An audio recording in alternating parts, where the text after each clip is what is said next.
क्या आप जानते हैं मृत्यु के समय होने वाली पीड़ा कैसी होती है तथा मृत्यु के बाद जीवात्मा कहाँ जाती है? गरुड़ पुराण के अनुसार मनुष्यों को अपने पाप या पुण्य के अनुसार यातनाएं भोगनी पड़ती हैं। अर्थात जब जीवात्मा कर्म योग के बाद अपने शरीर का परित्याग करती है, उस समय के बाद उसके साथ क्या होता है, यह सब हम आपको इस प्रस्तुति के माध्यम से बताएंगे। वैदिक व पौराणिक ज्ञान प्राप्त करने हेतु वीडियो को अधिक से अधिक देखें। तो आज से हम गरुड़ पुराण की शुरुआत करते हैं और उसके प्रथम भाग में आपका स्वागत है।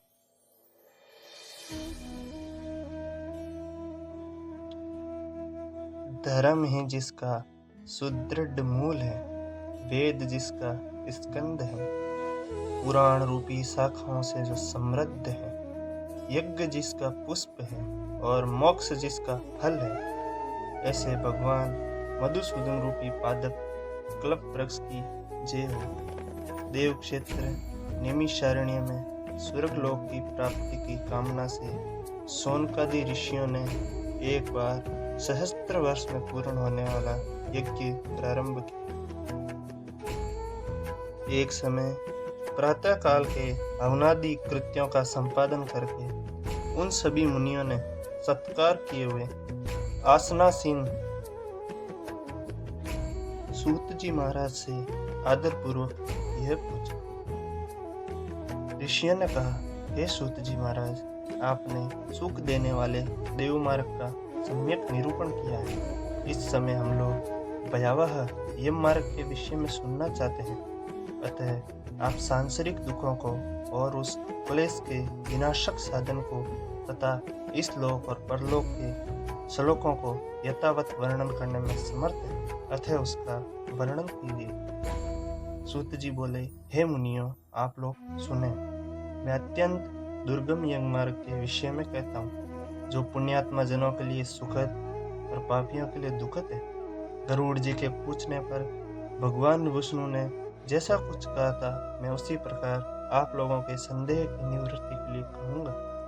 जिस समय वैकुंठ में सुखपूर्वक विराजमान परम गुरु श्री हरि से विंता पुत्र गरुड़ जी ने विनय से झुककर पूछा, हे देव, आपने भक्ति मार्ग का अनेक प्रकार से मेरे समक्ष वर्णन किया और भक्तों को प्राप्त होने वाली उत्तम गति के विषय में भी कहा।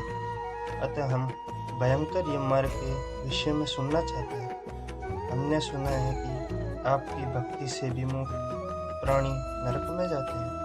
भगवान का नाम सुमुखता पूर्ण लिया जा सकता है। जिह्वा प्राणी के अपने बस में है तो भी लोग नरक हो जाते हैं। ऐसे अधम मनुष्यों को बार बार धिक्कार है। इसीलिए हे भगवान, पापियों को जो गति प्राप्त होती है तथा यम मार्ग में जैसे वे अनेक प्रकार के दुख प्राप्त करते हैं, उसे आप मुझसे कहें। श्री भगवान बोले, हे पक्षींद्र, सुनो। मैं उस यम मार्ग के विषय में कहता हूँ जिस मार्ग से पापी जन नरक की यात्रा करते हैं और जो सुनने वालों के लिए भयावह है।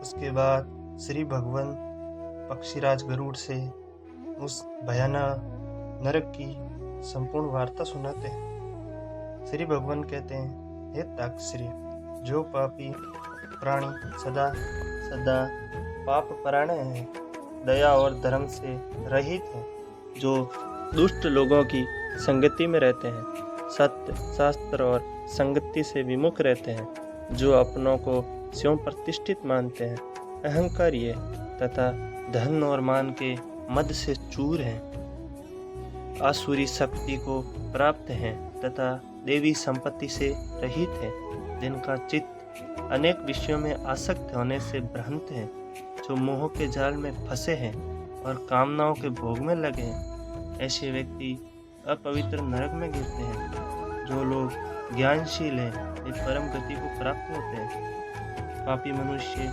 दुख पूर्वक यम यातना प्राप्त करते हैं। पापियों को इस लोक में जैसे दुख की प्राप्ति होती है और मृत्यु के पश्चात वे वैसी यम यातना को प्राप्त होते हैं। उसे सुनो। ये तो पार्जित पुण्य और पाप के फलों को पूर्व में भोगकर कर्म के संबंध में उसे कोई शारीरिक रोग हो जाता है। मानसिक रोग और शारीरिक रोग से युक्त तथा जीवन धारण करने की आशा से उत्कंठित उस व्यक्ति की जानकारी के बिना ही सर्प की भांति बलवान काल उसके समीप आ पहुंचता है। तो भक्तों, आज के वीडियो में इतना ही।